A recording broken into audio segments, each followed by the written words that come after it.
Welcome back to the James Show, News Talk 820, 93.3 FM WBAP. I am your host, James Parker, the former city manager of McKinney, and his wife. Looks like they were killed by their son, murdered by their son, allegedly, reportedly, yada, yada, yada, whatever keeps the lawyers at bay. I think I figured out why this bothers you so much. It bothers me a whole lot, too. First, let me get the report here from WFAA, the terrible news about a McKinney couple over the holidays. You know, you thought you had a rough holiday.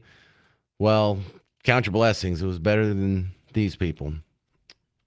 Well, McKinney police say this all started as a welfare check that quickly turned into a disturbing scene here at this home behind me. Police say once officers went inside, they found both a husband and wife dead. Officers also found the adult son inside of the home, armed with a long gun when shots were fired. McKinney police say a relative who lives out of state hadn't heard from the couple in several days and called in a welfare check last night. Police say officers came but didn't find any suspicious reasoning to prompt them to go inside. We're told that same relative called again this morning, and once officers got here, they forced entry into the home through the back door.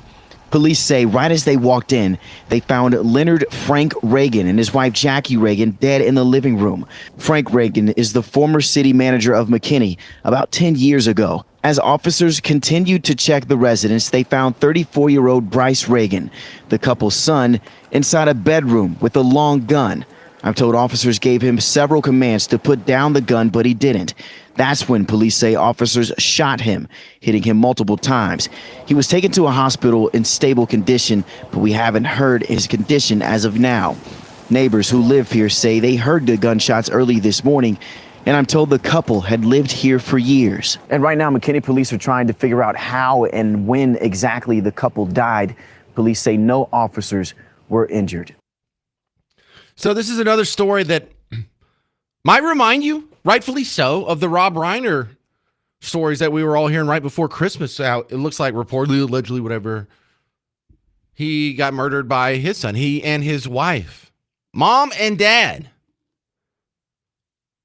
This does not sit well with you for a couple of very just basic instinct reasons.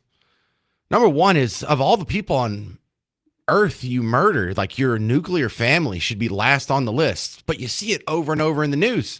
So you know that's not the case. In fact, you know, unless you're rolled up in the drug game or, you know, you're some sort of convicted felon that's in a criminal enterprise, the most likely person to murder you is going to be a family member. A mom, a dad, a son, a daughter, a spouse. Let me tell you why this bothers me so much and see if you can relate.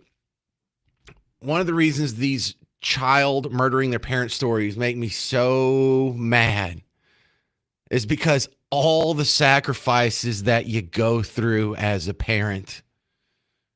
You gave up your freedom. You gave up all of your weekends. You gave up sleeping in. In fact, you didn't sleep probably for the first 6 to 8 months the baby was alive, and then it was interrupted on a regular basis until they're about 3 or 4, unless you're lucky. All the money you spend, all the effort to get them in good schools. Some of you poor people have to pay for schools. All for what? For a guy that's going to grow up and kill you? You wake up early to take them to cross country at 6 a.m. You got to wake them up and take them to band camp whenever that's starting up in August. You got to travel all over Texas and part of North Louisiana to go to volleyball tournaments and piano recitals and soccer practice and jazz camp and all this for someone who's just going to grow up and murder you.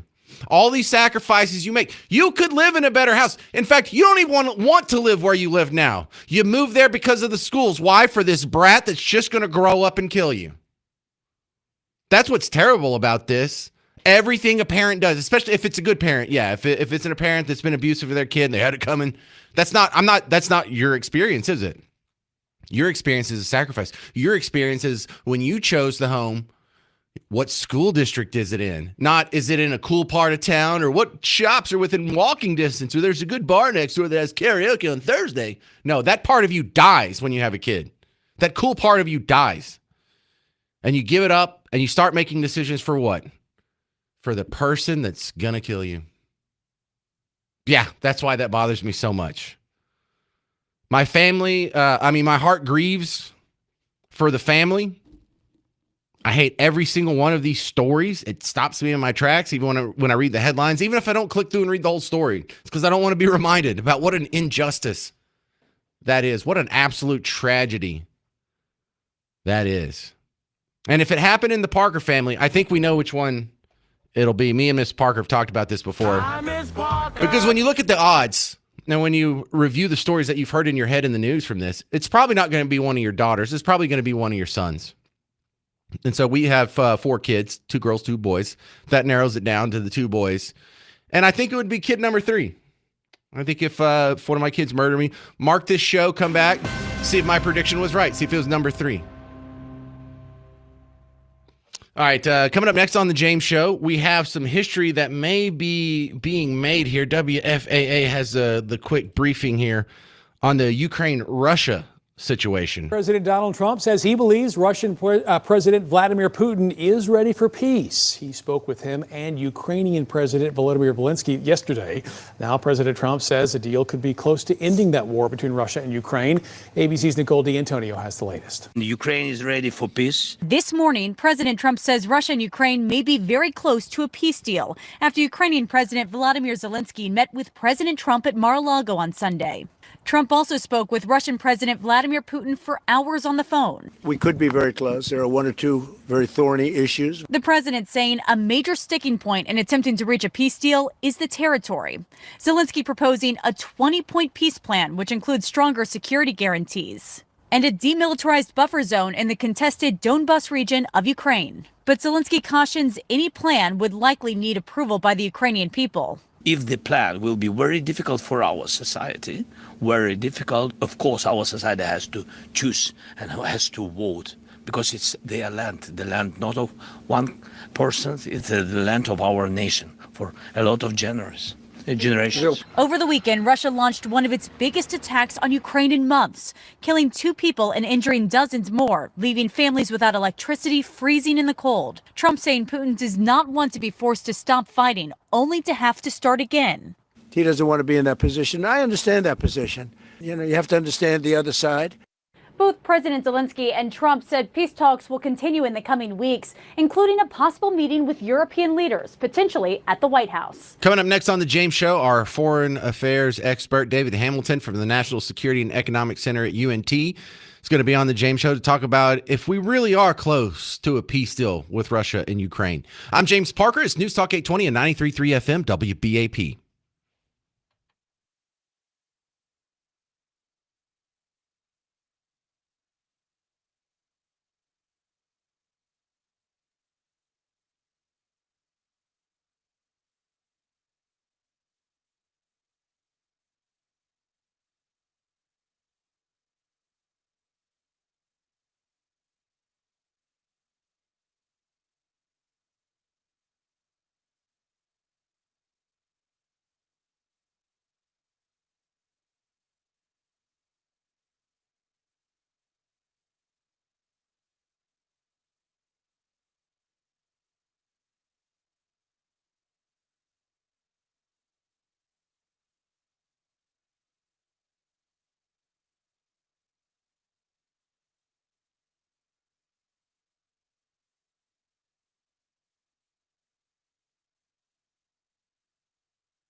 All right.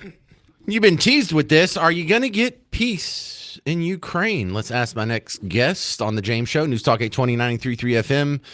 Your home for Markley, Van Camp, and Robbins. And I'd heard them talking about this earlier. David Hamilton from the National Security and Economic Center at UNT coming back on. I mean, is this really going to happen this time? Because I felt like we've had this conversation before, David.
Wow. Okay. You actually put a window on it that's fairly short. So, David Hamilton, what is this business that Zelensky was talking about where he says, well, we can agree to something, but I still have to put it to a referendum of the people? That's, he doesn't have to, does he?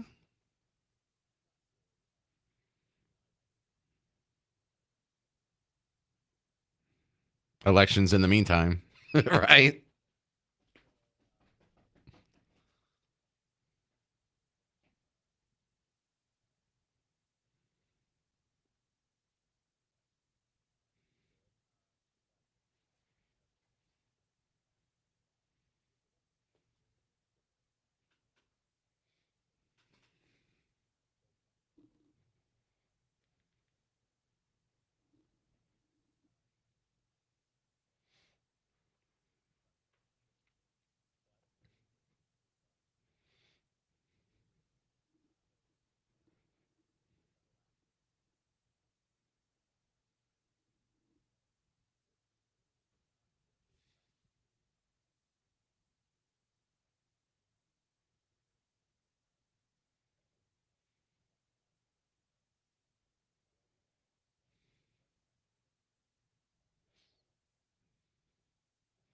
I get that. So it's not a necessity, but it's kind of a political tool for him in a domestic sense.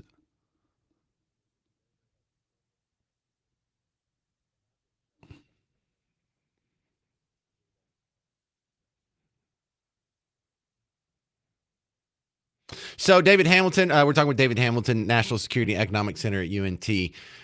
Say we do get this settled, Putin's not going to turn into a super nice guy. Is he just going to go for the next grab after this? And what would that be?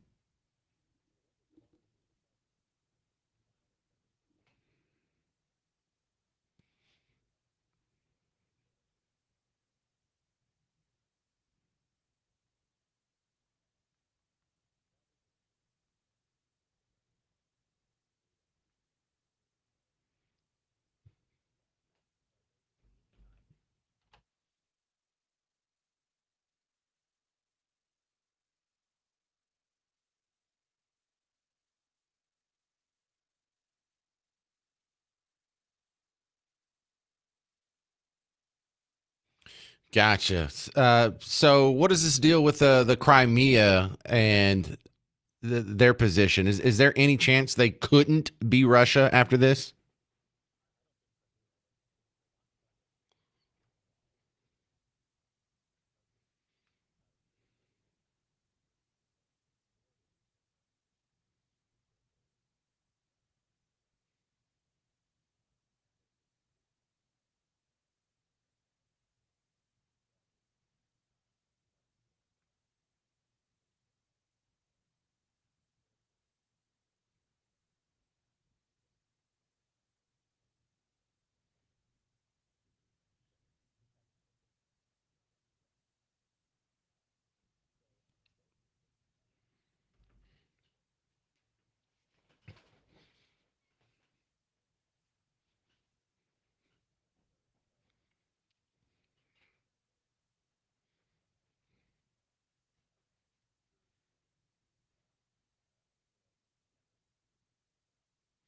So, David Hamilton, if this does get wrapped up, our military industrial complex is going to want to blow up missiles somewhere. Is that going to be Venezuela?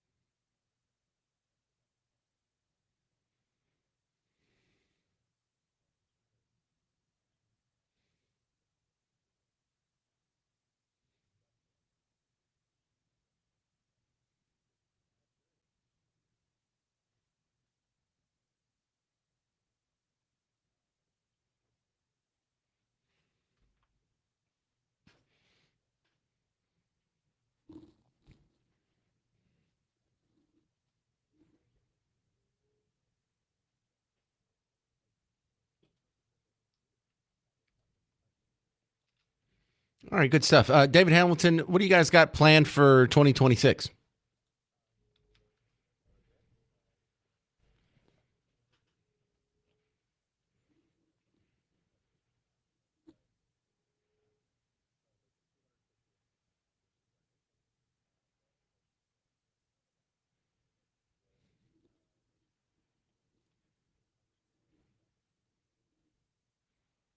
All right, this is David Hamilton from the National Security and Economic Strategy Initiative at UNT. Thank you very much for your help on the James Show. Appreciate it, sir. And Happy New Year. Coming up next, it's the terrible, scary story of a daughter who's kidnapped while walking the dog. The dad plays hero, rescues the daughter before the cops got to him, and he tracked her through the cell phone. You'll hear the heroic story next on the James Show. News Talk 820, 93.3 FM, WBAP.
It's 10 o'clock. Do you know where your kids are?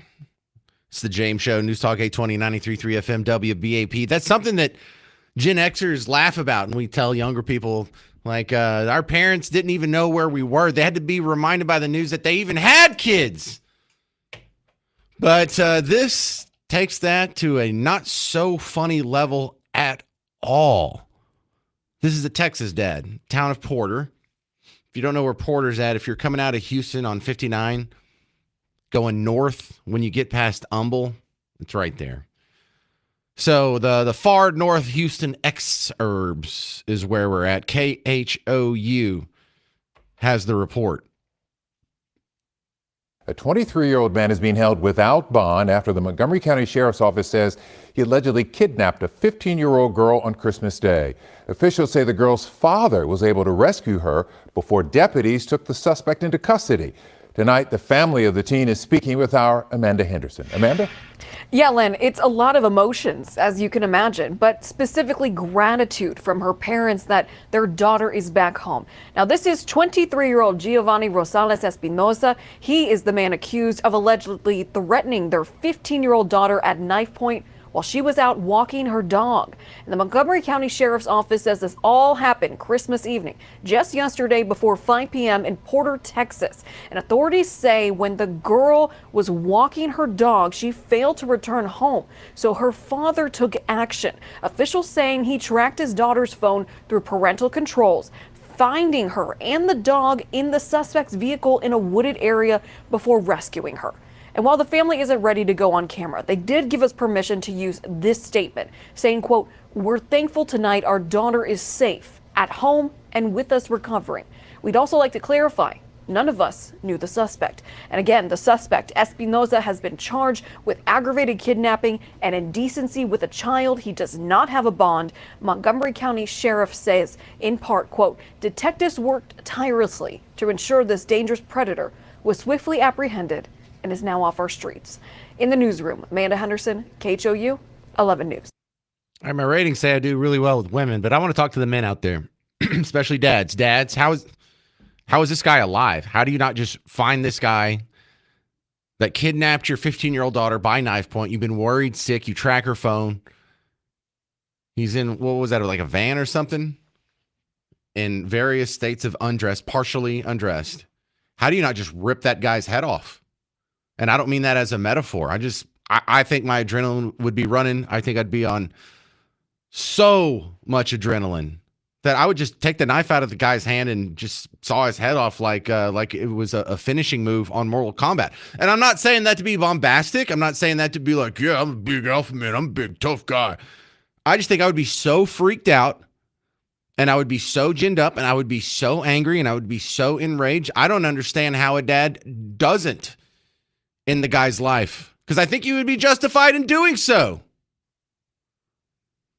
And then I got to think out there, it's like there's some dads out there that don't agree with that.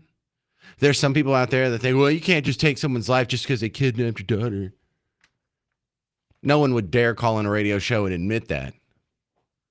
But I don't know how this guy's still alive. I really don't. But a couple of things I'd like to throw at you here now that this story's got your attention. Number one, do you know how to track your kids? Do you know how to track their phone? I do. In fact, it's become kind of a game between me and the family. We're all tracking each other at all times. I don't understand how people cheat on their spouse in 2025 or going into 2026. I would recommend against it. You're going to get busted. But do you know how to track your kids like that? I hope you do. Because the cringy thing that I know most of my listeners are a little bit older than me, but I'm in the trenches right now. I've got 4 kids. They're all in school. I've got all the things going on. And whenever we have the discussions on whether or not kids should be allowed to have cell phones or what age is appropriate for them to have cell phones, should they have cell phones in school? People use their cell phones too much. How do you keep your kids, restricted on their cell phone use? Once you dive in there in the technology, it's kind of taking care of itself. They like to scare you on the news like things are all out of control and cell phones are simultaneously the worst thing and best thing in the world. But you can track the snot out of your kids these days. I know I do. They don't know they're not listening right now, are they? If they are, turn it off. Because I can go through their browser history.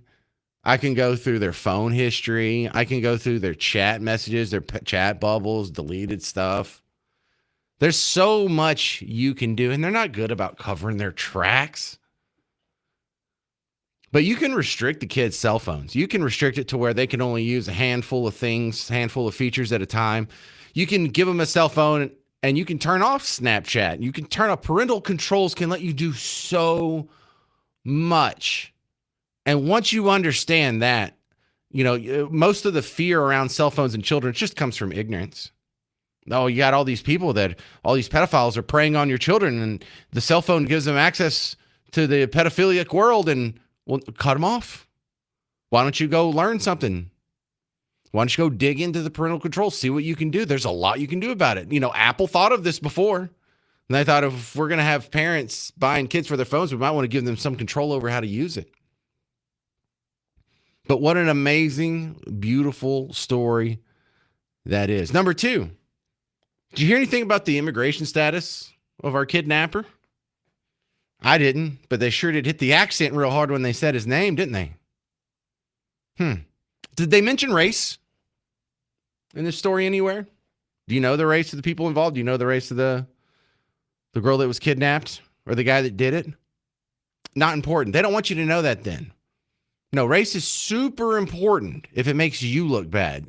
Race is super important if and only if it helps the narrative. But God forbid they told the truth. Because I don't know if that guy's illegal. But you have to wonder if he is. You have to wonder, is this another situation that if not for a studious dad that was paying attention and technically savvy, that we'd have another Laken Riley, another Jocelyn Nungery, another of the dozens, hundreds, probably thousands of daughters that have been lost to illegal immigrants? What do you want to bet if we go through the records that we may find some darling, bleeding heart judge had this guy in her courtroom recently and decided to let him off with a light touch, either with low bail or no bail or reduced bail or a suspended sentence or plea deal? Because the scary part is when you start looking at the numbers, how many of these situations could have been prevented if and only if we would keep criminals in jail once they presented themselves, committed violent crimes, and were convicted in a court of law. Texas is not immune. This happened in Texas, but we have that strain of thought in our judicial system as well. We have those judges. We have Team Blue judges. Dude, what do you think is going on in downtown Dallas versus downtown Fort Worth? Why is the crime rate some months 11 times higher in downtown Dallas versus downtown Fort Worth? One of the first things you can look at is when you have these guys, do you lock them up?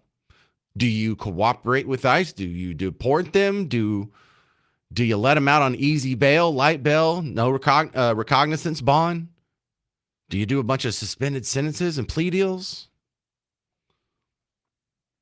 800-288-9227, 800-288-9227. More on the Texas dad who rescued his daughter by tracking her cell phone next on The James Show. News Talk 820, 93.3 FM, WBAP.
Welcome to the James Show, News Talk 820, 93.3 FM, WBAP, your home for Markley, Van Camp, and Robbins. I'm your host, James Parker. And Markley, Van Camp, and Robbins actually talked about this story. A Texas dad, Porter, far north Houston, almost East Texas, almost counts as bug tussle territory. It's so far out of Houston. But Montgomery County, his daughter went out to walk the dog on Christmas evening. Not Christmas Eve, but Christmas in the evening. She was gone a really long time. Dad got a little suspicious, tracked her phone. She was gone. She had been kidnapped at knife point by some guy that, they don't know any kind of the demographic information about him. And God, I don't know how we would find such a thing. And Parker, I don't know why it's important. Why is it important that the media tell you the race of the guy? I mean, why does that matter at all? Shut up. You know that they love to hammer it, just love to hammer it if it makes you look bad, if it makes me look bad. And this is just what it sounds like if a white guy does something bad to a black person. Images now circulating on social media of a black man dying after being shot by a white police officer. The Justice Department is investigating the death of Alton Sterling, a black man shot to death by a white police officer outside a convenience store. In the past 48 hours, 2 more American cities have been convulsed by the fatal shootings of African-American men by white police officers. They don't want you to know that your daughters are being targeted. Why? Oh, because of racism, because of fake racism. Didn't we fix that? Didn't we put in racism in the end zones and NFL games for the last 5 years? That didn't fix it? Oliver and Prosper, you're on WBAP. Hello. Yeah, I mean, it's crazy to think that it's just like almost separated. And when one group or one area does something, it's this whole thing. But when another group does the literal exact same thing, and the only difference is where they came from, there's just this complete shift in whose fault it was and everything like that. Oliver, how old are you? 12. How are you so aware of this, sir? Because I'm relevant in the world. I guess so. Relevant, I mean, I pay attention to things, that kind of sort. Well, I have a 12-year-old, and he's not listening to the James Show right now. Oh, I don't know. It's just, like, fun to listen to. Well, I like you. Well, I guess you normally listen when your mom picks you up from school and then you're in the back seat and she's forcing you to listen and it kind of grew on you. Is that how it happened? No, I was me and my dad listen to the Levin show every once in a while. Yeah. But I usually just listen to it while I do like model cars and that kind of thing. Super cool. All right. What was your other point, Oliver? I'm impressed so far. Go ahead. Well, phone-wise, there should be restrictions, and we do in my family track each other. And as you said, it is kind of like a game almost. We always know where we are at the same time. And that's a good thing because, I mean, Lord knows if one of us, me and my sister ever got like kidnapped or something and we were somewhere and we didn't have our phones. I mean, obviously, that's good to be able to be tracked. You should have restrictions and everything. It keeps you responsible and it makes sure that your parents know where you are at all times. And if something happens to them, then you can know where they are.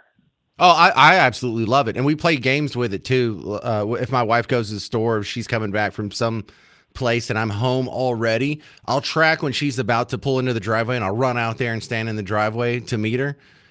So that's kind of cute. Also, if you're on like a road trip, like we went to the Netflix house this weekend. Did you know that they have like Stranger Things and Squid Games or whatnot up at the Galleria? And my in-laws were in town, and so we were in separate cars because there's like 100 of us. And if you get separated on the highway and they don't know, they can just follow your dot. Just pick up the phone, follow my dot. You can't see me. You can see my dot at all times. So, Oliver, what's your school policy? Do you get to take your phones to school? Well, I don't take my phone to school. It's just a family thing, and I don't have a problem with it. Because what use of a phone do you have at school? Oh, I text my kids back and forth at school quite a bit. And also they let me know, I forgot I have band rehearsal after school. Can someone come pick me up at 5 o'clock or something? It's to the communication thing. For sure. But I mean, it is kind of different for me because my mom does work at the school. So it is kind of a thing. My sister brings it to school because she's in high school. But I mean, as a 12-year-old during school, I just don't feel like you're going to need it or anything. So it's not that big of a deal. All right. am impressed that you've been on the phone for over 3 minutes now and you haven't made a 6-7 reference. So thank you, sir. That's Oliver and Prosper. Oh, I'm doing the hand motion right now. 6-7. Yeah, I love it. Thank you, Oliver. Thanks for listening to the James Show and calling in, bud. Yes, sir. Andrew in Dallas, you're next up on WBAP. Well, it's hard to follow up on that after that call, but I'm going to give it a shot. I got to say, I agree with everything that you're saying as far as how does a parent control themselves as a father of 2 kids. And, the surprising part about that news report was that he was waiting for the police and not the coroner. The only thing I can think about is that cooler heads prevailed. The trauma that she'd already been through, he didn't want to put her through anymore.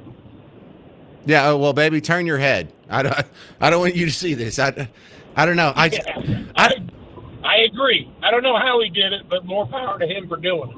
I know, Andrew, like I'm calm and collected, and people can call in and they can yell at me on the radio, and I don't get all upset or whatever. It is really hard to get me upset. I have a really high threshold for flying off the handle. You can insult me all day, and I'll probably laugh at it. But once I do, like once I get in that little rage mode, once there is adrenaline, I really don't understand how these guys stop themselves. I do, and more power, or I should say I'm impressed by their self-control, because I don't think I'd be able to do that.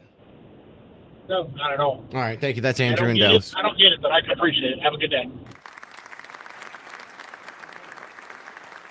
All right. Coming up next on the James Show, what did Jasmine say this time? And it's going to kind of dovetail into the topic we're going to talk about after that. The economy is doing pretty good, but if the news never admits it, does the rest of America even know? 800-288-9227. I'm James Parker on News Talk 820 and 93.3 FM WBAP.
Well, hey there, fellow Texans. Welcome back to the James Show. It's News Talk 820 93.3 FM WBAP. I am your host, James Parker.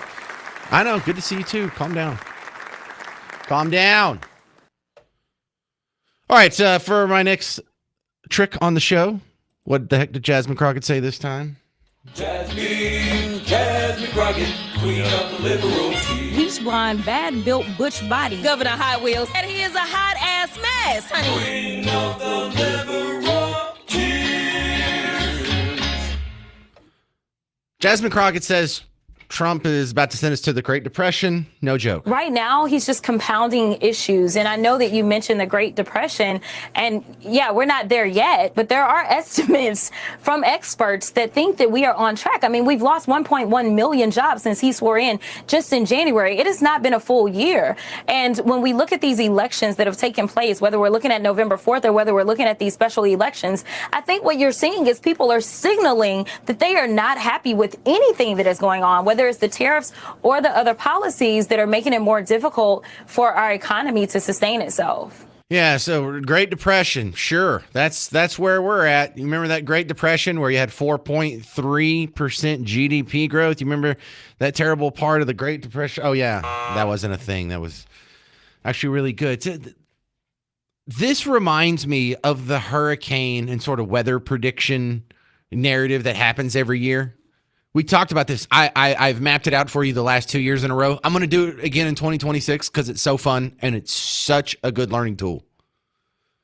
The way they report on hurricanes is they tell you about March or April or May that, hurricane season starts June 1st and the experts are already predicting an above average hurricane season. Same experts that Jasmine Crockett just referenced here. Well, the experts are saying that we're leading toward the Great Depression. Really? Are these the same expert that says inflation was transitory right before it went up to 9%? But they will tell you, yes, above average hurricane season. And then hurricane season will start and you'll get a flurry of reports where this is going to be the start. All the experts are saying above average hurricane season. You'll be halfway through. This year, we were halfway through hurricane season. It was dead this year. They were saying, well, after a slow start, experts are saying that things are going to ramp up for the second half of hurricane season. So just look out. We're not in the clear yet. And then now it's at the end of hurricane season. They never go back and tell you, especially with the same amount of coverage that they gave the reports that it was an above average hurricane season. Like, jeepers, we've been wrong for the entire year. We take it all back. It was a below average hurricane season. We had a below average hurricane season this year, just so you know. So we go back and you can see Jasmine Crockett predicting a recession earlier this year. Now, she was wrong when she made this prediction. I have one this is in January. I just tweeted not too long ago about the fact that our unemployment numbers are going to go up. We are headed for a full-on recession. And that is not me trying to be an alarmist. That is me trying to get you to pay attention. Okay, so now that you've been proven wrong, then that was you just trying to be an alarmist. That was you just trying to get people's attention. You weren't right. You don't know what you're talking about, or you've demonstrated a shortcoming in your ability to predict economic trends here. Because as we stand now, we just got the numbers from the third quarter, 4.3%. She was predicting a recession. Not only is it not a recession, 4.3%. It's double the average annual growth since 2000. She said it again in February. We are not in the business of giving out money. And honestly, I don't know what $5,000 will do for you if you are unable to find a job, because I am telling people we are headed towards a recession because the United States. Yeah. We're headed towards. So this is what she was saying back in January and February of this year. We can fast forward now. It's almost the end of the year. Recession. Did it happen? No. Are we going to have a negative quarter GDP growth for the fourth quarter? No one's predicting it. So if she was so wrong then, why would she be right now? She's not. Is she ever going to go back and correct the record? She was talking to Chris Hayes. That's the female version of Rachel Maddow on an M. Snow. Did he actually bring up, hey, you said we were going to be in a recession back in January and February and pretty much every month this year. You've been proven wrong over and over again. Are you still listening to those same experts who gave you the wrong info at the beginning of the year? No, it's never going to happen. The dastardly part of this is the feelings and the reportings on a bad economy can override the fact that we have a good economy. People are going to go to the ballot box in less than a year. In fact, we have primaries that are happening in March, so less than 3 months, like just 2.5 months away. But in November, there's going to be the midterms. Not even 10 months and a couple weeks. And if the people feel like the economy's slow, if they feel like the economy is bad, whether it's bad or not, that is going to be bad for the incumbent party, which in this case is the Republicans. Do you understand the job that the media does here? The media doesn't care if the economy is doing good or bad. They are going to tell you it's bad for the next 3 years, period, point blank, end of story. You're never going to get good news. And there's plenty of good news to report. The idea that we have stock markets at all-time record highs. If you're going to have a segment on the economy, that deserves a mention. The fact that the unemployment rate, while it was higher than it was a year ago, it's higher than it was 2 months ago, 4.6%. It's slightly below average on a historical basis. We have more jobs now. In fact, we've never had as many people employed for the last number that we have, November of 2025. This is the highest number of people that have ever been employed. Highest stock market. GDP growth, 4%, 4.3%. Double the annual average in the last 25 years. But it doesn't matter if the common voter never hears it. This is from our news partner, WFAA. They had some weekend morning show. I don't know these people, but they were talking about the economy. And I just wanted you to hear this. After I told you all the good parts in the economy, they're going to have a 3.5-minute segment where they don't mention any of that, any of those 3 big points that I just told you. Stock market's all-time highs, unemployment, pretty reasonable, kind of record levels if you want to look at the nominal numbers. And then GDP growth, double the annual average. This is how they report it. This year has been a rough one for the U.S. economy, from company layoffs to rising inflation, increased costs and prices, and more people are just not sure how things will turn out for the new year. Oh my God, that's just the intro. It's been a rough economy. 4.3% is not a rough economy. Oh my goodness. Do we have skyrocketing unemployment that I'm not aware of? 4.6% is a good number. Anyway. Joining me this morning, we got Ken Calhoun from Open Air Advisors to tell us more about the biggest economic stories of 2025. What?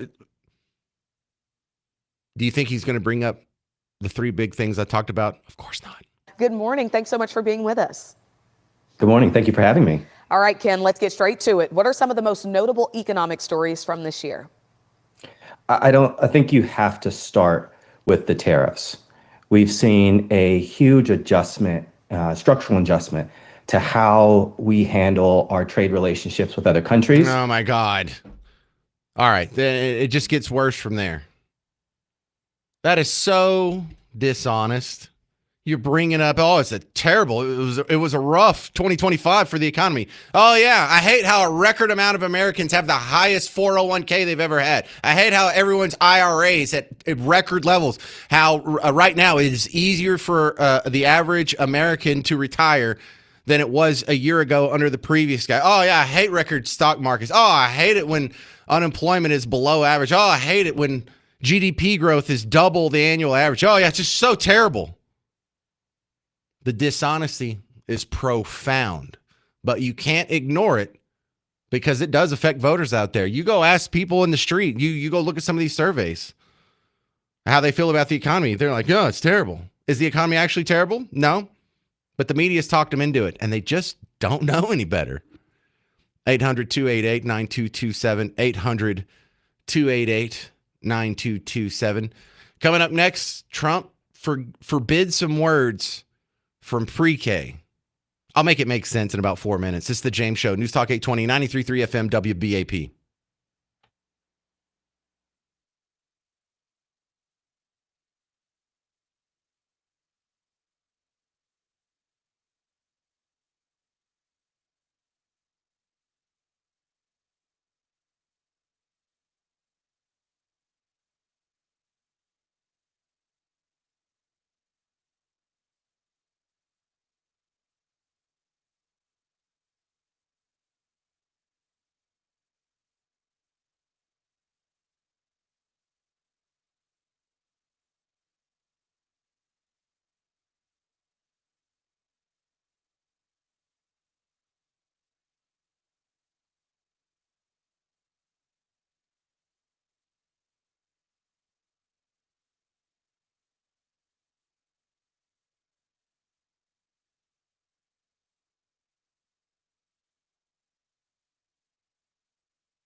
Well, hey there, fellow Texans. Welcome back to the James Show. News Talk 820, 93.3 FM, WBAP. Your home for Markley, Van Camp, and Robbins. Did you hear about this forbidden words list for Head Start? Head Start, the pre-K program that's been just a perennial waste of your taxpayer dollars for decades.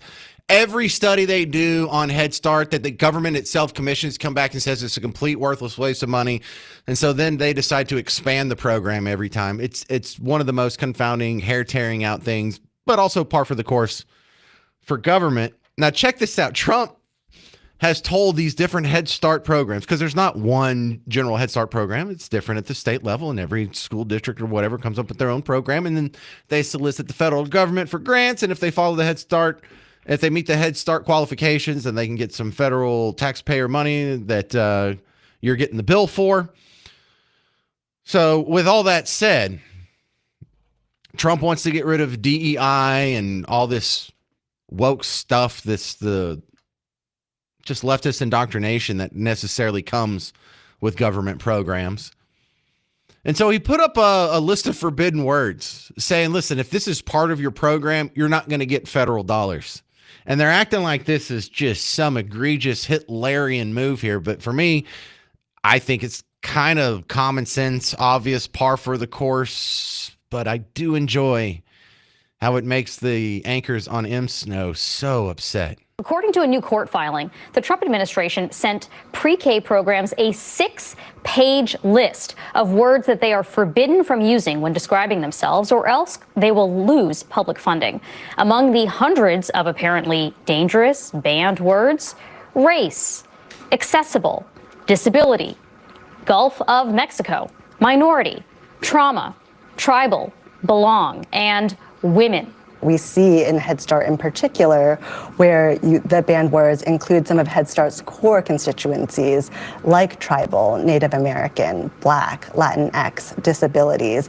And it's trying to erase these communities from the program, even though they're some of the very families that Congress designed the program for.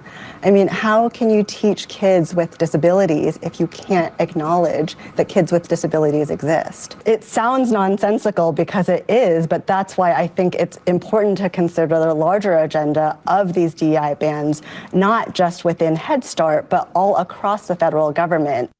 Just in all Head Start. Why are we giving any of them federal money? Especially if that's your response.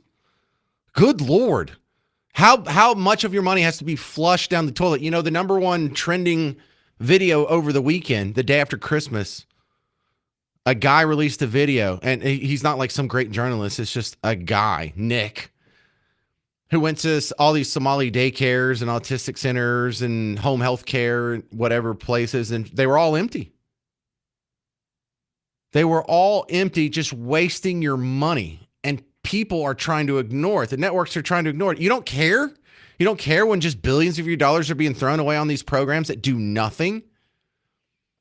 Head Start is a waste of money. Head Start is an excuse for government daycare for kids, because that's all it is. It doesn't improve educational outcomes, even when the government studies itself. For the little bit of change they can see for the kids when they're in Head Start and in kindergarten and first grade, second grade, it disappears by the 5th grade.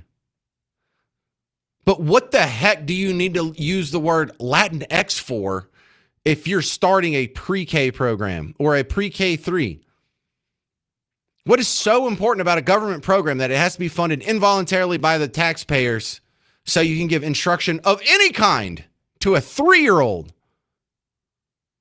If you can't run a Head Start, if you can't run a preschool without using the term Latinx, you probably shouldn't be in charge of a preschool. And I just, the breakdown that they have, the reaction they have, how can you even educate kids with disabilities when you're not allowed to admit that kids with disabilities exist? What? What does that have to do with anything? Not one person. Does anybody on planet Earth, Team Red, Team Blue, Team I don't even know, does anybody think kids with disabilities don't exist? Is there one person in the history of humanity, going back to the Tyrannosaurus Rex, that thinks kids with disabilities don't exist? What a ridiculous statement. What a fatuous, not even possible statement. Remember back in the Abu Ghraib days or Guantanamo Bay days when they're trying to convince you that we were mistreating the sweet Taliban and Al Qaeda terrorists that perpetrated 9/11. They're flushing Qurans down the toilet. Is it even possible? Listen to me. Is it even physically possible to flush a book down a toilet? It's not even a true. Not only is it not a true statement, it's not a possible statement. How can we treat kids with disabilities when we can't admit that they exist? Everyone knows they exist. We just don't want any of our money to go on race-based stuff. I'm tired of you taking money from people and giving it to other groups of people based solely on the color of their skin. How many of these special programs were for me growing up? 0. You know, there's a very unpopular thing that Ayn Rand said in an old interview. I think it was with Mike Wallace, or it might have been Phil Donahue back in the day. But he was challenging her on, she's not a big fan on spending tons of money on special education, especially through the public schools. And it's not that she wants to mistreat special kids.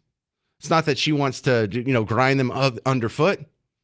But if we're spending millions and millions of dollars to educate someone who, at the end, best case scenario, is going to read at a 3rd grade level, what are we doing for the smartest kids in class? What are we doing for the ones that are actually special, as in above average intelligence? Do we have any special buses or programs or alternative schools for that top 10, 5% of students that are going to carry the rest of society on their back when they grow up? Or are they just going to have to piece it together themselves? 800-288-9227. 800-288-9227. Coming up next, Texas teacher busted with inappropriate contact with a student. Also has kiddie porn, pleads guilty, and the softy judge does not give him any jail time. You'll hear about that next on The James Show. News Talk 820, 93.3 FM, WBAP.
Do you know who is teaching your kids? It's the James Show, News Talk 820, 93.3 FM, WBAP. I am your host, James Parker.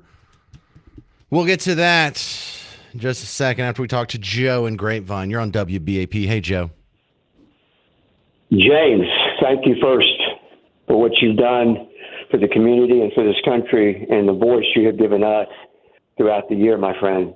And when I compliment you and have in the past, I mean it. I'm a former Marine, and I don't hand out compliments unless I feel like that they have been earned. I'm a former, non-commissioned officer, and I can tell you, you've earned it, my friend. So thank you. James, you said what can we do? What can you do when nobody's listening to the media? A lot of people aren't listening to the media, in my opinion, James, because they're tuning out, because they realize that for years they were lied to. That's why CNN's bottom fell out. That's why a lot of these, they don't trust them anymore. They're turning to the internet. They're turning to YouTube and all these other places. And they're also turning to stations like you, James. You are a voice. You're a voice of the people. You're a modern-day Paul Revere. You are alarming, alerting. You're informing. You're updating. You are doing a great job, almost as if you were a single person in the military. And I can tell you, my friend, I have never seen, I used to see it years ago, WBAP needs to advertise more.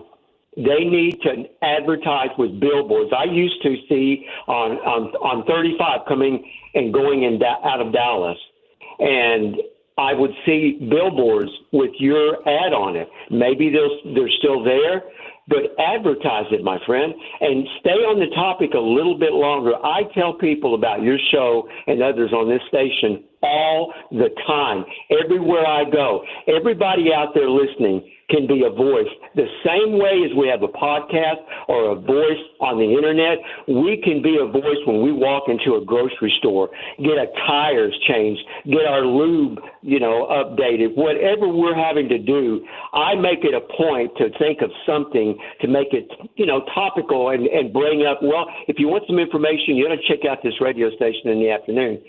James, man, he's a hoot, man.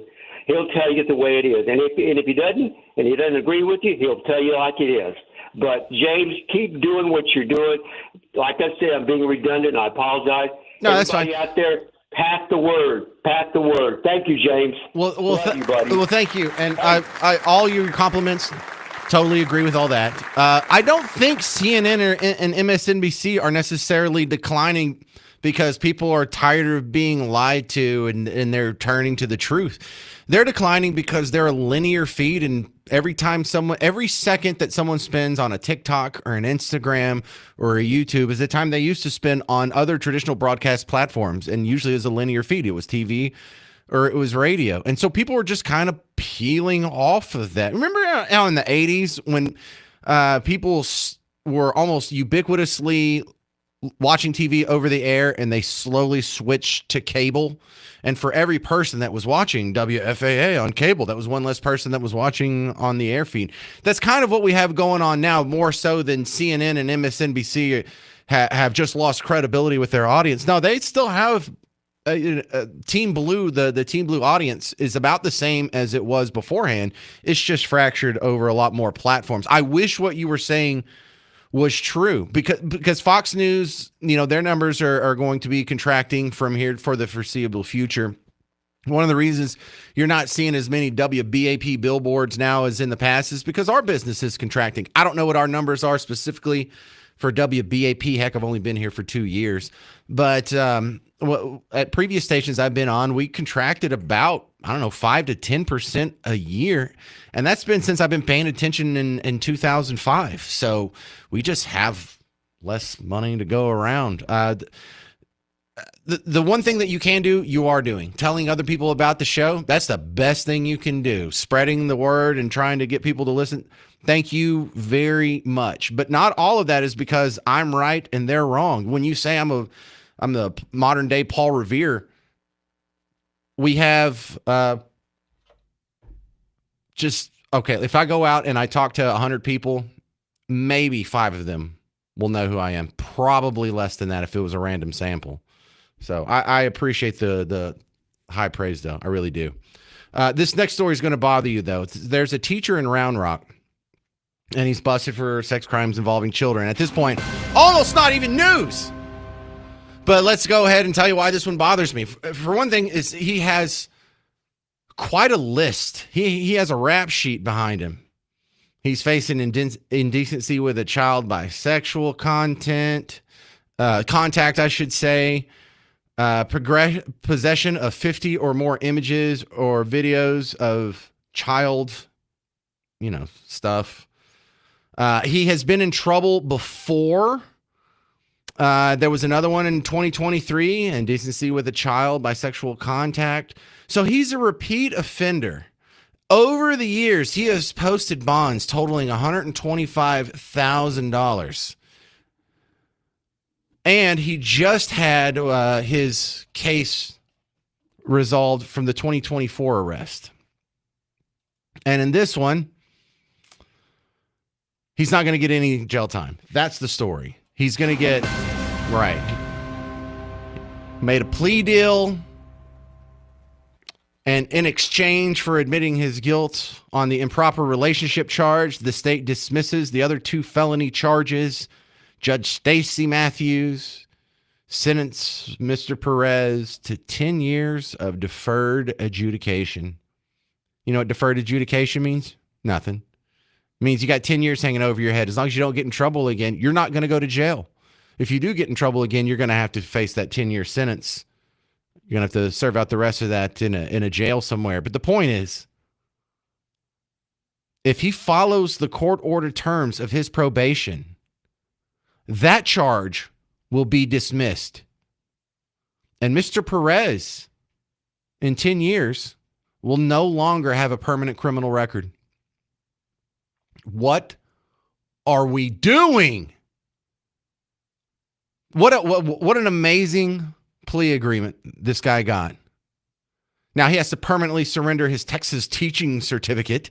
But if there's nothing on his background check, could he not get another one from Texas? Could he not go somewhere else and get one? Could he not, I don't know, maybe volunteer at a church or some little league or some other place that has access to kids and misbehave again? If you run a background check on him after he serves his 10 years of deferred adjudication, nothing's going to show up. And if this doesn't make you throw up already, Mr. Perez has been certified to teach secondary science for more than 20 years. Online records show that he taught in Round Rock ISD for at least 10 years. Do you really know who's teaching your kids? 800-288-9227. 800-288-9227. All right, coming up next, we're going to talk about what did you get your spouse for Christmas and what did your spouse get you? 800-288-9227. I'm James Parker on News Talk 820 93.3 FM WBAP.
Hey there, welcome to the James Show, News Talk 820, 93.3 FM, WBAP. I am your host, James Parker. What did you get for Christmas?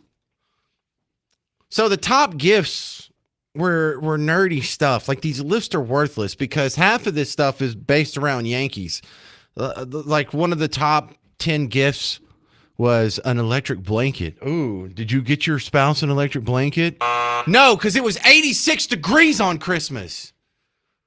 So before Christmas, we were hanging out on the James Show, and I was trying to convince you what your husband really wants for Christmas. And the number one thing on my list that your husband wants for Christmas is a tank. Yeah, like an army tank.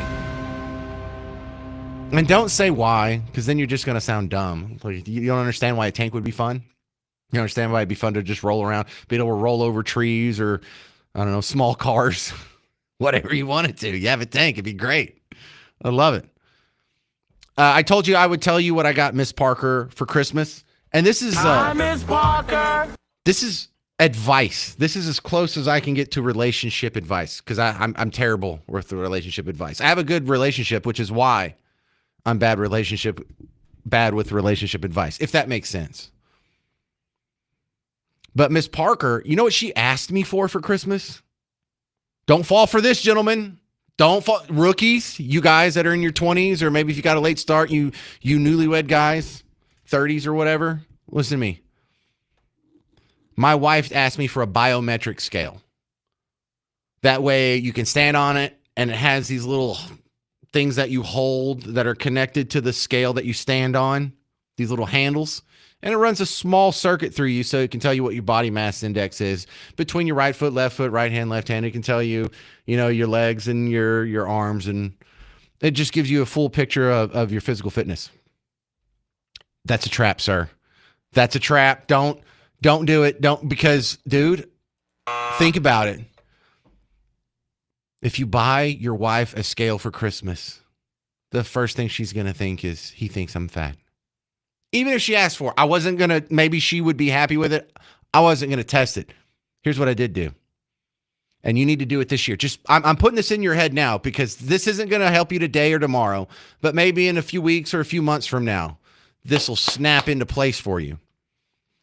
But go back a little bit, I don't know, a couple months or so. I guess it's only about a month. Me and Miss Parker went into a foo-foo coffee shop in Bug Tussle. And while we're waiting on our order, next to it is an antique shop, as foo-foo coffee shops will do. So we went over there, and it was just all junk. You didn't need anything in your entire life in that entire antique shop. If you never owned any of that stuff, your life would be just the same. So it's all like a Pier 1.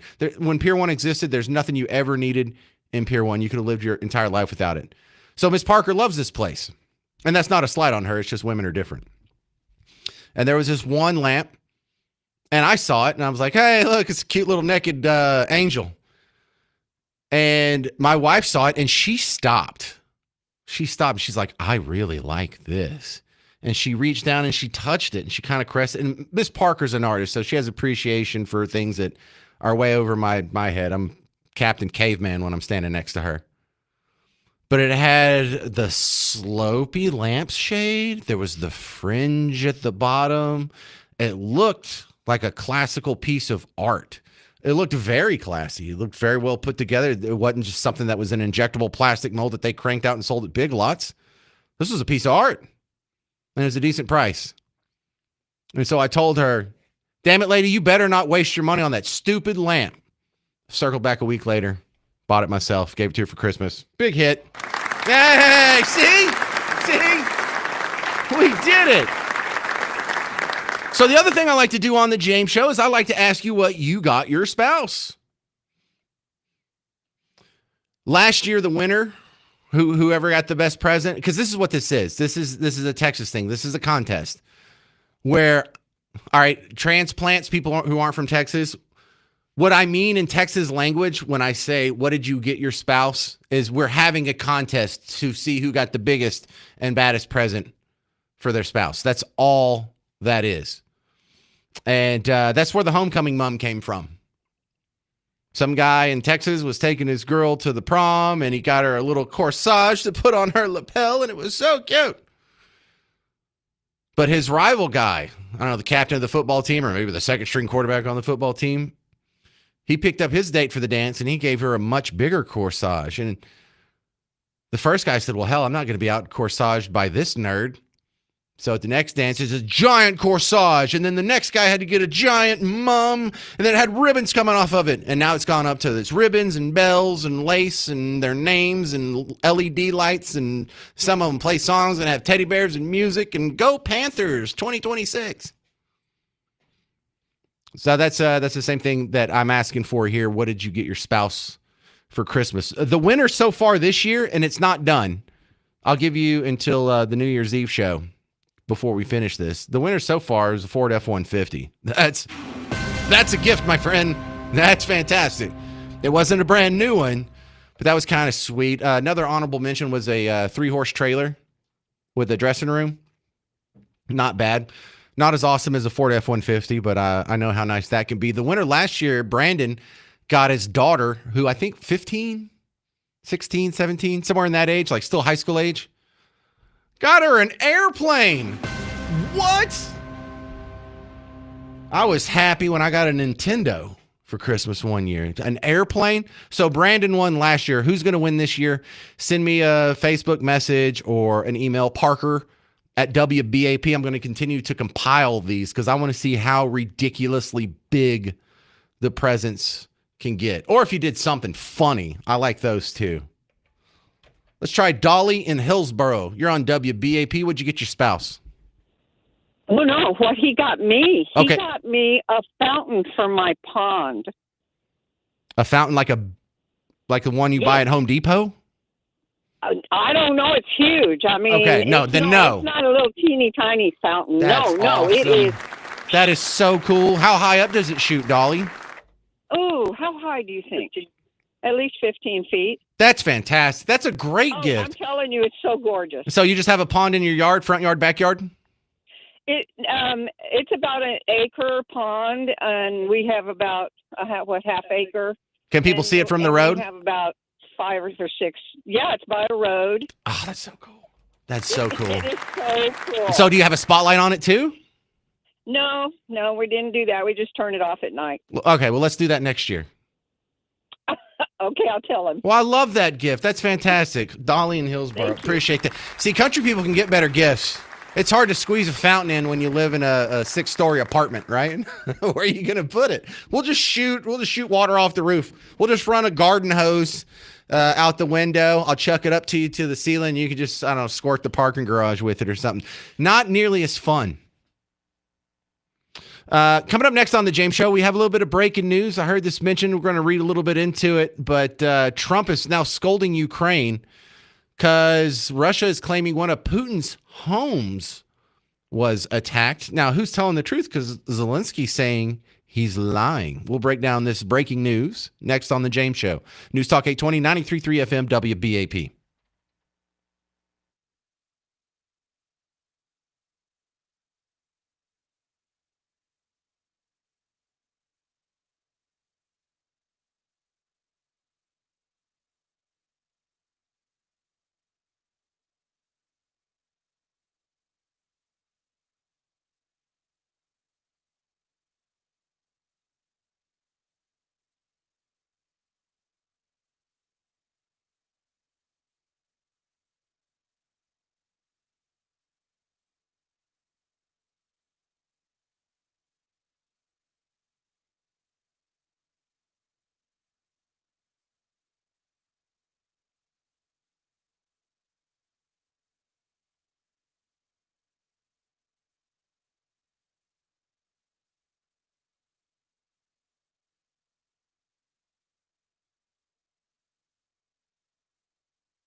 So are Russia and Ukraine going to work this thing out or not? It's the James Show, News Talk 820, 93.3 FM, WBAP. I am your host, James Parker. Right before the James Show started today, Donald Trump came out and he had been meeting with Benjamin Netanyahu.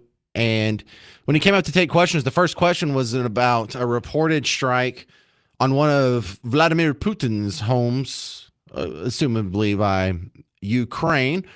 Zelensky says he's lying. Putin says he's lying.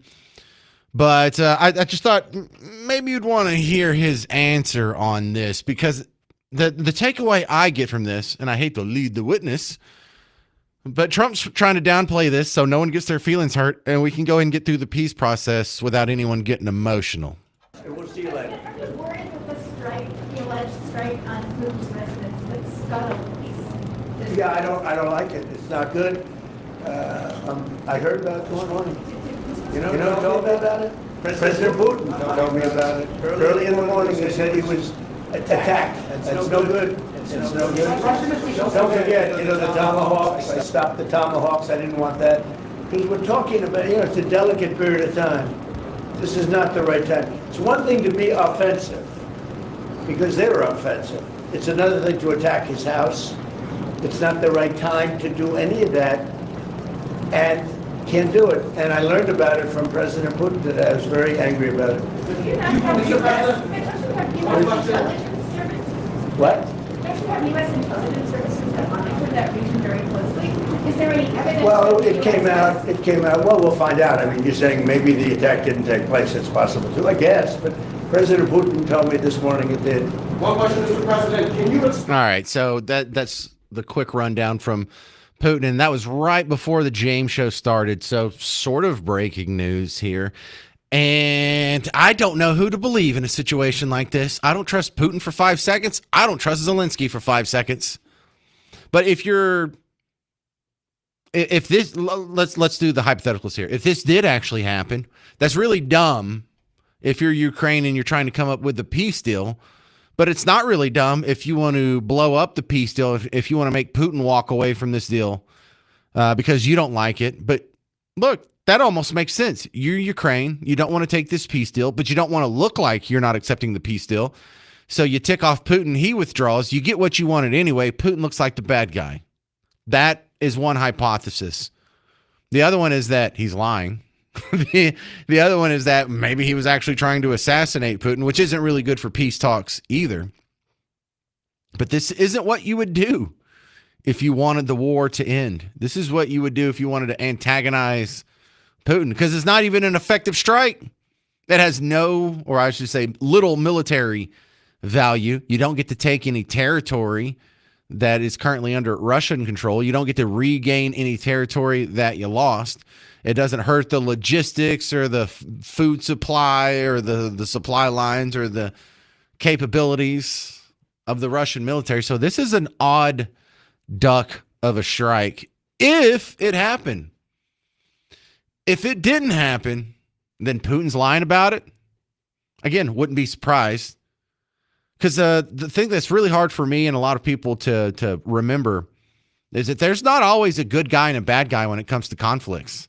Sometimes two bad guys are fighting each other, and you just there's not a side you should take or could take if you wanted to end up being on the correct side of history. But I thought that was an interesting sidebar into a discussion that we actually started the show with that topic. I just hadn't heard the audio yet, and there you go. So the number one story that was trending over the weekend, really since December 26th, the day after Christmas, this guy named Nick Shirley, he goes and actually investigates some of these Somali businesses that are caught up in these fraud schemes. You know, we've talked about 59 people have already been convicted of felony fraud counts over these different programs, Feeding Our Future. And it's a Somali community, and it's in Minnesota, in Minneapolis, under Tim Walz. So there's the political aspect to it, too. But the amazing part of this is it's just some guy named Nick and some guy named Dave. And they go around with a camera and a microphone, and they go knock on the doors of these Somali daycare centers and autistic learning centers and home health care providers and healthcare transportation services. There's all kind of grifts. And he goes to all of them in one day. He tries to talk to them. No one talks to him. No one shows him around. He doesn't see one child at any of these daycare centers. No children. And they're getting millions and millions of taxpayer dollars. Some of it from the state of Minnesota. Some of it's matched by federal dollars from you. Now, the whole video is 40-something minutes. I'm not going to play the whole thing for you. But just know, more people have now seen this video since Christmas than watched the Super Bowl in February. Remember when the Eagles beat Mahomes and the Chiefs? More people have now seen this video.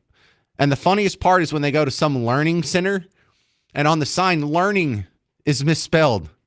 It's missing the first N, so it just says Learing, Learing.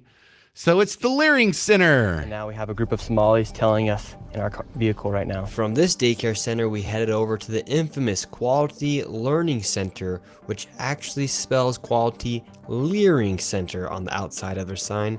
That's how blatant this fraud is here at this daycare. Don't open up! So this is Quality Learing Center. I meant to say Quality Learning Center. Don't open They said they spelled learning wrong. Don't open up! How do you have ice here, ma'am? I'm literally a YouTuber. Don't open up!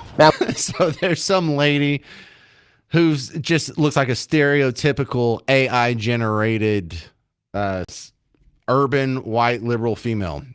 What are they called? The awfuls? Affluent white awful. What does that spell? Female urban liberal. Awful. She's one of those. She's got the glasses on. She has a knit cap on, but she's not wearing a stitch of makeup, and she's lying, just screaming to interrupt the audio feed and the video so it's unusable, lying about ICE being there. I don't know why she would lie about ICE being there, but apparently that's the scariest thing in the world to people. Oh no, someone's going to enforce the law. Look out, y'all. But he goes from store to store. No one's there. No services are being provided. And in one day, he cross-referenced that with the database of how much money that they're getting from you.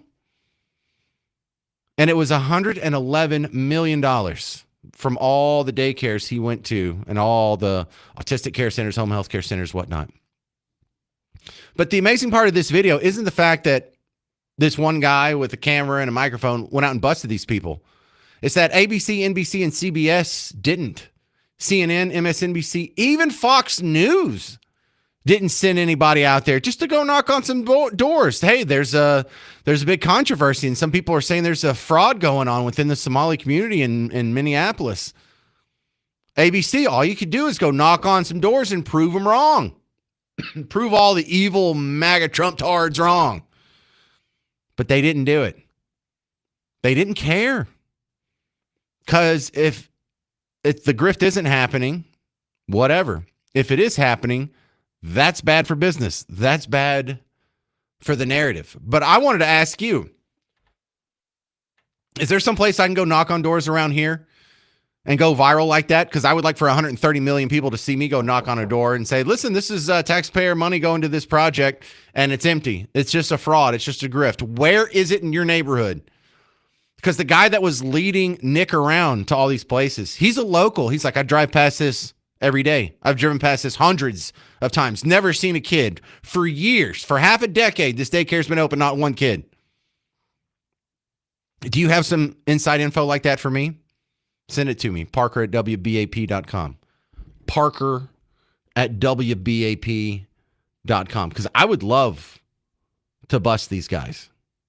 800-288-9227. 800-288-9227. Coming up next, you're going to hear about the fraud. All these stories coming out of Minnesota. Well, did you know it's happening in Washington State and Ohio as well? Hear the expansion of a terrible story coming up next on The James Show.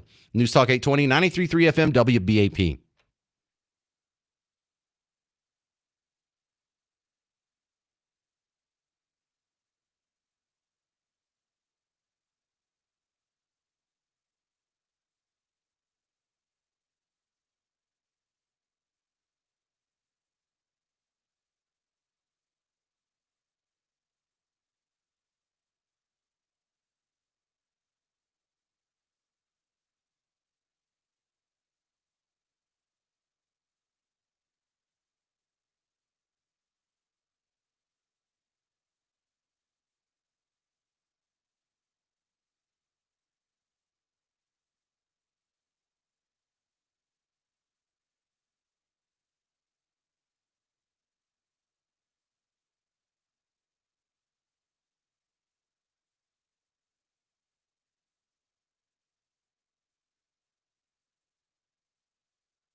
Hey there, welcome to the James Show. News Talk 820, 93.3 FM WBAP. Have you seen any scams in your area? You know, Markley, Van Camp, and Robbins were talking about this. They're on before me, 11 to 2 on WBAP. And they kind of had the same thought I did. Are you driving past scams? Is there any doors I need to go knock on?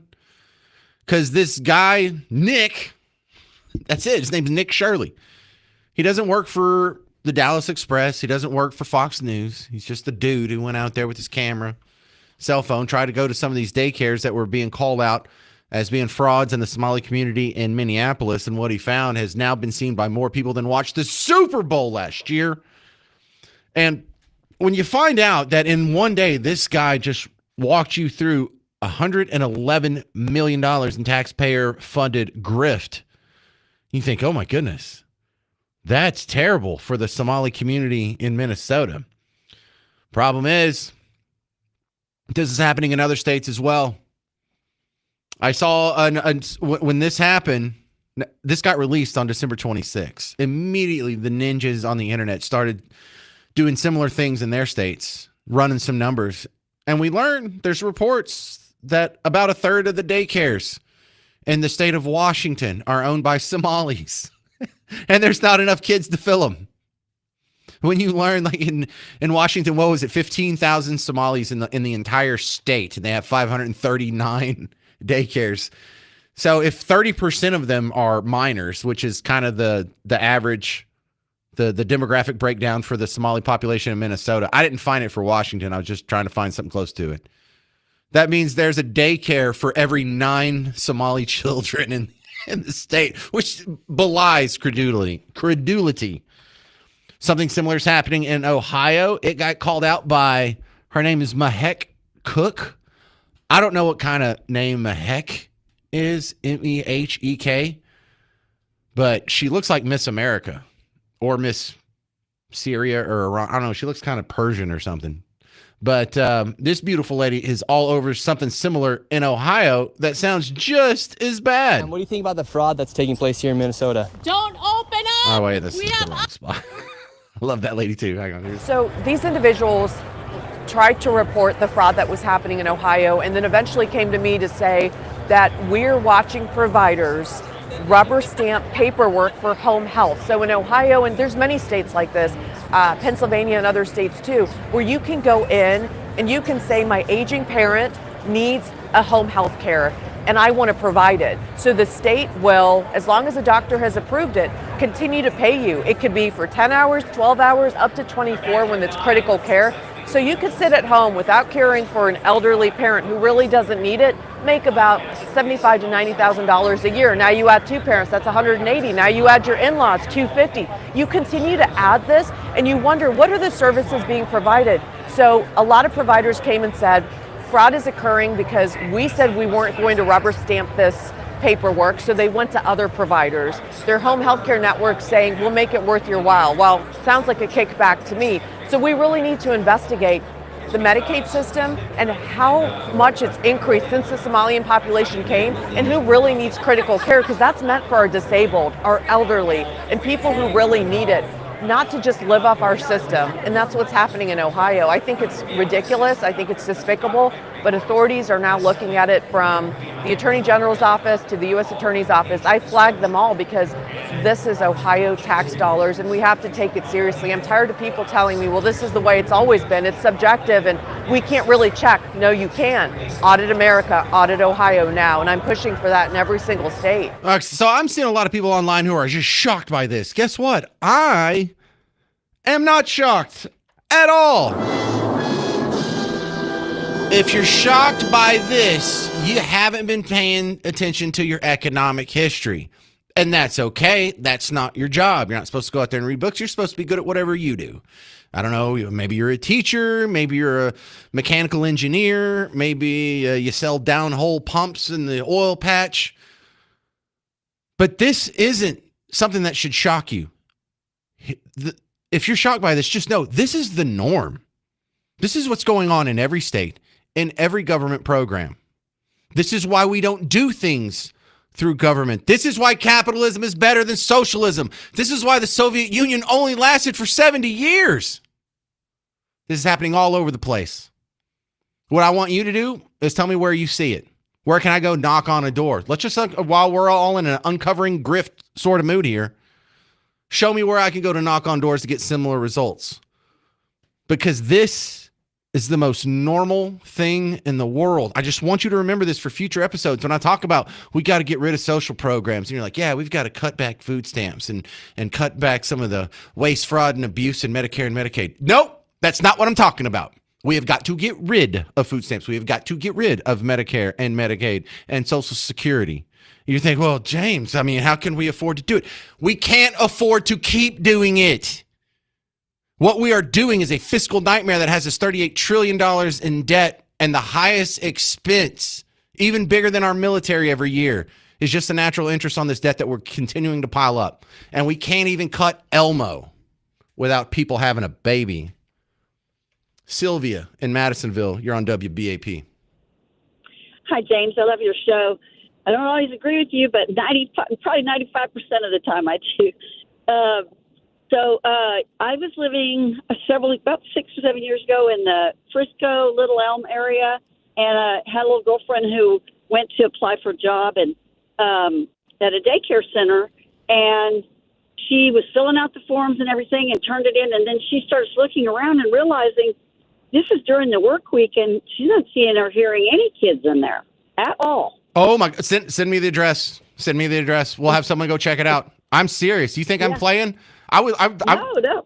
Look, because from my point of view, all I got to do is go knock on some doors of obvious government grift, and I'm going to have more people watch my video than the Super Bowl. I don't expect to go viral the same way Nick Shirley did, but I could do my little part to expose some of this stuff. Send me the address. Absolutely.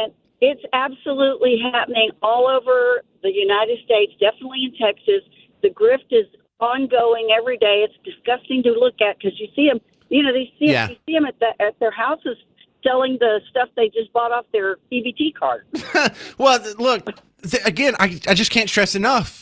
This shouldn't shock you. This is happening in every government program because the government doesn't have the built-in incentive that the private sector does, whether it's a for-profit business or a nonprofit charity. You do a terrible job. You don't watch where your dollars and cents go. You are going to be out of business. Your doors are going to be closed, and they're going to be closed very soon. But if you're the government, you do not have that natural backstop. So you don't care. You get paid the same. Doesn't affect your life one whit, whether or not this money's legit or not. Danny, Fort Worth, you're on WBAP. Hey, Danny. Hey, where it comes to Nick Shirley, I've been watching Nick Shirley for a couple of years now. This guy, he's a good guy. He goes to a lot of these protests and tries to have a conversation with a lot of these leftists. Are you going to tell me he got beat up in Michigan a couple months ago?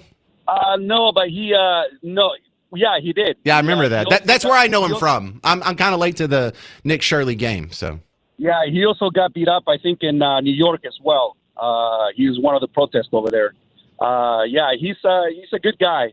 He's doing a lot of the work that a lot of people are not doing nowadays, and it's unfortunate. There's so much business out there that all these news stations can actually get a lot of good content, but unfortunately, it's not happening. Now, where it comes to the all these scams that's going on, you don't have to go far. You can go to here in California. Just give you an example. In California, hey, listen, I'm running out of time. If there's someplace I can go around here, send me an address, parker@wbap.com.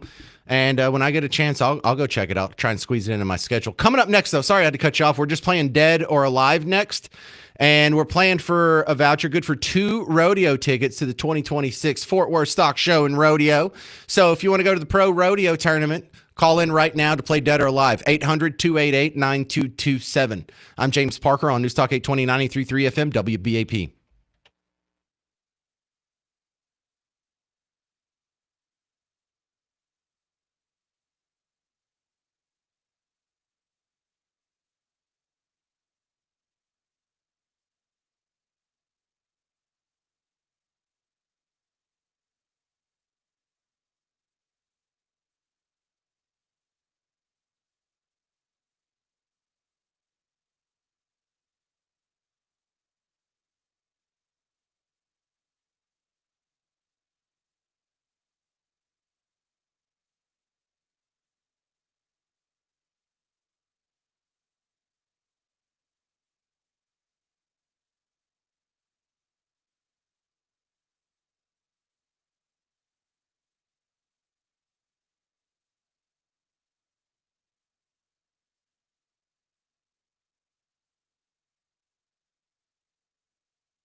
Hey there, welcome to the James Show, News Talk 820, 93.3 FM, WBAP. I am your host, James Parker.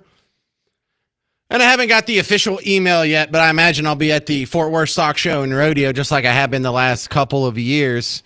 And today on today's edition of Dead or Alive, we're playing for 2 rodeo tickets to the 2026 Fort Worth Stock Show and Rodeo. And we're going to do it with... Wait, I still have one line open. If you want to play Dead or Alive, 800-288-9227. 800-288-9227. I thought they were full, but there's one line open. On Dead or Alive. All right. Thank you, Mr. Jovi. Welcome to today's edition of Dead or Alive. Today's category is Singing Johns. Singing Johns is the category for today's edition of Dead or Alive. We're playing for a voucher good for 2 rodeo tickets to the 2026 Fort Worth Stock Show and Rodeo. It includes same-day general admission to the stock show grounds. So you can go check out all the good exhibits, bunch of tractors, pearl snap shirts, pygmy goats. They got everything. If you're new to the James Show, all I'm going to do here is I'm going to name 10 Singing Johns. You have to tell me if they're dead or alive. Sounds easy. It is. We're going to start with Lori. Lori in Arlington, you're first up on Dead or Alive. Are you confident in your knowledge of Singing Johns? Not really, but I'm going to give it a try. Oh, come on, Lori. This is easier than it sounds. First off, John Rich from Big and Rich. Is he dead or alive? Alive. You sounded like you didn't know. Was that a guess? It was. Oh, you don't listen to country music? Not a big country fan, but I like some country. Well, he's still alive, and you got it right. So we're on to number 2. The singer Dr. John. He was in the right place at the wrong time, but is he dead or alive? Dead. John Oates from Hall & Oates. Is he dead or alive? Alive. Johnny Cash, the man in black, dead or alive? Dead. Johnny Paycheck, the guy who could take this job and shove it, dead or alive? Dead. Died in 2003. Sunshine on My Shoulders, John Denver, dead or alive? I'm sorry, say it again. John Denver. John Denver is dead. Johnny Horton, who wasn't born here, but he graduated from high school in Texas, briefly went to Baylor, dead or alive? Alive. No, John Horton from the Battle of New Orleans. Oh. Yeah, he died in 1960, so it's been a while on that one. Thank you very much, Lori in Arlington. We move on to Peyton in Dallas. Hey, Peyton. How you doing, James? Do you have your window rolled down or something? You got a lot of noise. Yes, sir. Can you hear me? That's much better. All right, cool. We're in the middle of the Singing John edition of Dead or Alive. We're down to John Fogerty, dead or alive? I'm going to say dead. No, John Fogerty's alive. 80 years old, though, so I can see why you would think he may not be with us. Thank you very much, Peyton in Dallas. Terry in McKinney, you're on Dead or Alive, and there's only 2 left. You ready? I'm ready. The country singer John Michael Montgomery. You know, I love the way you love me. Oh, didn't even let me finish my exposition. And finally, from the Sex Pistols, Johnny Rotten. Is he dead or alive? Dead. No, Terry. Terry, no! He's 69 years old for just a little bonus action there, but looks like it's going to go to Brian in Fort Worth. You have to do absolutely nothing but say you want the tickets. You want the tickets? I want the tickets. Then you get them. You get them. You know what? I like it when that happens. Brian in Fort Worth, I'm going to put you on hold. One of the Garretts is going to get your information. We'll send you an email because you have just won 2 tickets to the 2026 Fort Worth Stock Show and Rodeo. It includes same-day general admission to the stock show grounds. And if you want to go, come out, say hi. I'll be broadcasting there. I'll let you know when later. But it's a good time. Just ask your phone. It knows. And this has been today's edition of Dead or Alive.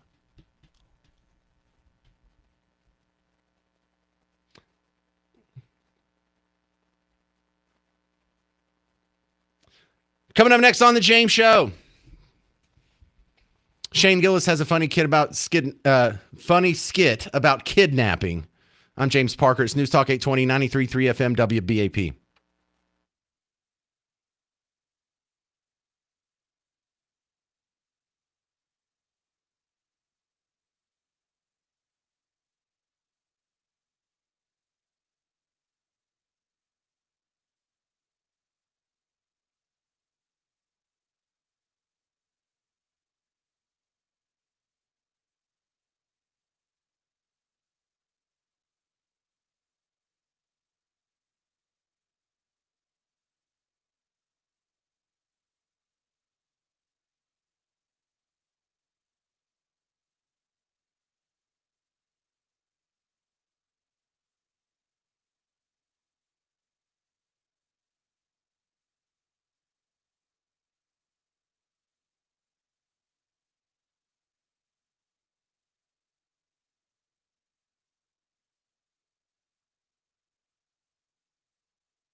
All right, let's have a little fun on the James Show. News Talk 820, 93.3 FM, WBAP. Not that we haven't been having fun this whole time. But we're on your home for Markley, Van Cam, and Robbins. Check them out from 11 to 2. They're fantastic. They take the news just about as serious as I do, which is really not at all. Shane Gillis had a funny skit on kidnapping your kids. And the reason why I'm playing this for you is because I think myself, and Mrs. Parker have made this exact same joke. I miss Parker. Now, we don't really mean it, but it's just kind of a funny play on what's obviously it's a tragedy anytime someone gets kidnapped. But check out Shane Gillis playing the dad of a son who got kidnapped. We might see a lot of that tonight from both sides. Looking fastball, he threw me fast. Hello. I have your son, What? Who is this? the Sparrow. Is that like a black name? I want $2,500. $2,500? What are you, buying the Lakers? You have 30 minutes to hand deliver. That's way too high. He's never gonna pay it. What? Did you not hear what I said? Keep him. He's a pain in my... I'll just bring him back. Oh, no. You don't have to do that. Let's pump the brakes on this. 2,500, or I'm bringing back your son. 40. 2,000, or I'm bringing the kid back right now. I'll give you $400. You babysit him for the weekend. We have a deal. Terrific. The other soundbite that I thought you would enjoy. I've never seen this guy before in my life. He's a House of Representatives fella, Randy Ogles. And he got caught in these conversations that we have on the James Show where I'll play you a clip from someone who says, look, a new report says that 70% of the people deported by ICE don't have any criminal records other than immigration violations. So Donald Trump lied, and he lied, and they said they were just going to go after criminals, but they're deporting anybody who's here illegally. Yeah, actually, that's what we want. We don't want it to just be the criminals. We would like to focus on the criminals. We can start with the criminals, but no one has ever said that we're only going to deport criminals and only criminals. And if you think that somehow separates Trump from his base, or even the people who are just not in love with him, just marginally supportive of him, it's not going to work, because we want the same thing. If you're here illegally, you should be deported. It really is that simple. Deport them all. This is our country. We get to decide who comes in, and we get to decide who has to leave. And I say deport them all. 90% that have come into this country are from third world countries, most of which are sucking resources from American citizens, burdening our cities. They do not belong here. Yes, that's another good one. All right, let me address a comment that came in. I had mentioned I want to get rid of all entitlements, including Social Security and Medicare. And for some new people who've never heard the show before or never heard me say that, they just get all blown up.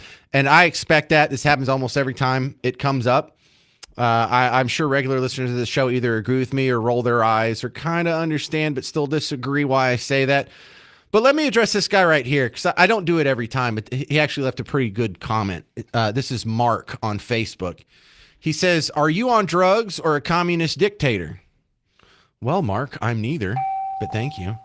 Social Security is not an entitlement, and neither is Medicare. Oh, really? It's not? All right, let's go look up the definition of entitlement program. What is an entitlement program? Here it is. Entitlement programs are government initiatives that provide benefits to individuals who meet specific eligibility criteria, such as age, income, or disability. These are programs like Social Security and Medicare. I'm not kidding. That is the first example that they brought up was Social Security and Medicare. So it absolutely is an entitlement program. And already, look, this is a long paragraph. I'm only in the first two sentences. But do you realize the irony of you calling me a communist dictator because I oppose redistribution of wealth? Isn't that a little odd? Is that what a communist dictator would do?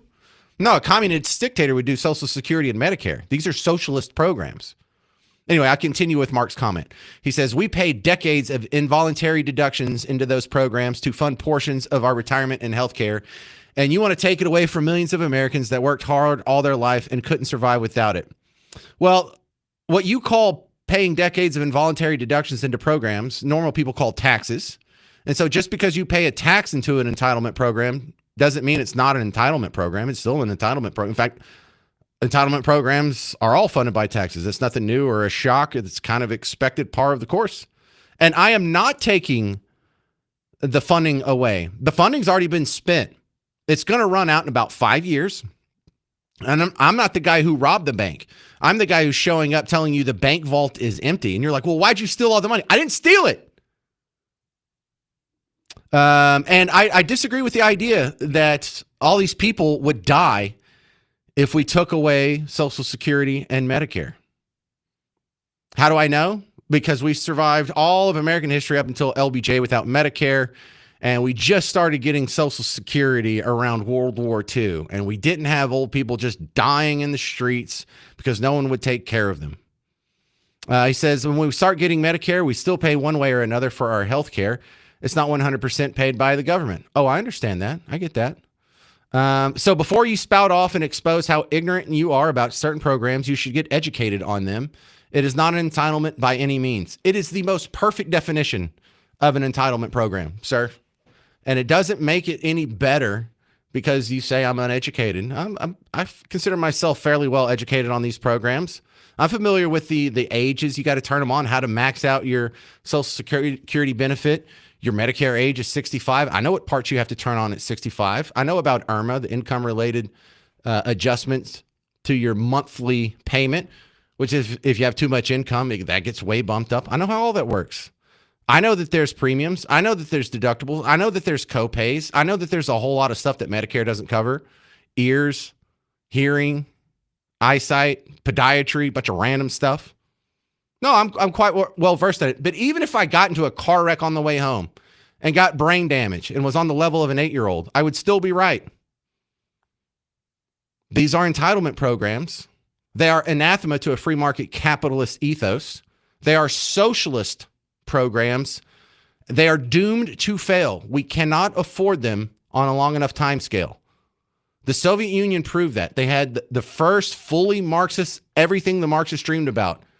And the most arguably technologically advanced country. I mean, they went to space before anybody else did, right? Put a human in space, put a satellite in space, dog in space, monkey in space before anyone else did. Put a probe on the moon before anyone else did. It only lasted 40 years. Because I don't care how you feel about Medicare or Social Security. There's this thing called math that does not care about your feelings. And you don't have to believe me now. Just check back in about 7 years when these programs collapse. I'll take an apology. 800-288-9227. Or I'm sorry, if you have anything to add to the show after that, Parker at WBAP.com or find me on Facebook. Mark Levin's coming up next. I'm James Parker on News Talk 820, 93.3 FM, WBAP.